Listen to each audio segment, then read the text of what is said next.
वा विठ्ठल. तिवसावासियांचं केवळ श्रद्धास्थानच नाही तर ग्रामदैवतही आहे.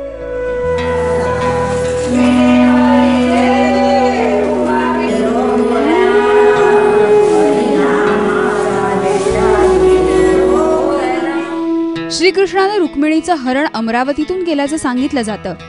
त्यामुळे अमरावतीसह या परिसराला सुद्धा धार्मिक दृष्ट्या चांगलंच महत्व आहे. कौंडिण्यपुरात 500 वर्षांपूर्वी संत सदाराम महाराज यांनी या मंदिराची स्थापना केली. त्यावेळी या ठिकाणी वरिष्ठ नदी वाहत होती.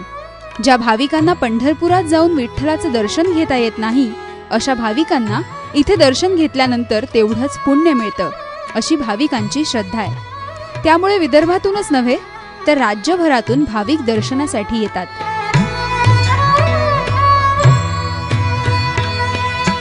पन्नास ते 55 फूट उंच असलेलं हे मंदिर केवळ दगड मातीने बांधलंय. विठ्ठल आणि रुक्मिणीची मूर्ती काळ्या दगडाची आहे.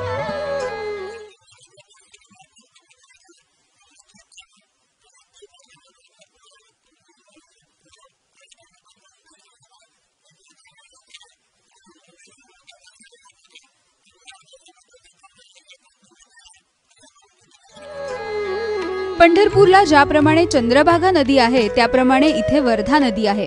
प्रत्येक वर्षी आषाढ एकादशीला इथे भव्य यात्रा भरते. दहीहंडीचा सुद्धा कार्यक्रम इथे करण्यात येतो.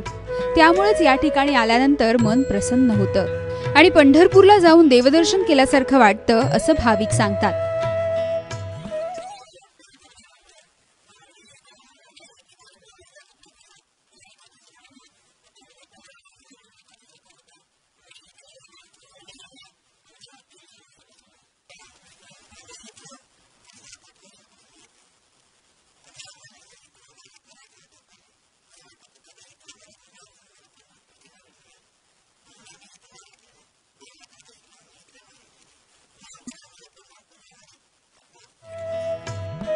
कौंडिण्यपूर हे रुक्मिणीचं माहेरघर मानलं जातं.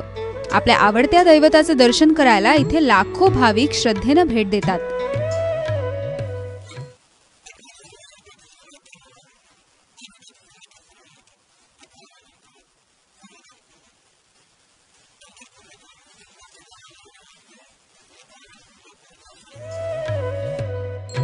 राज्यात अनेक ठिकाणच्या मंदिरांना प्रति पंढरपूर म्हटलं जातं.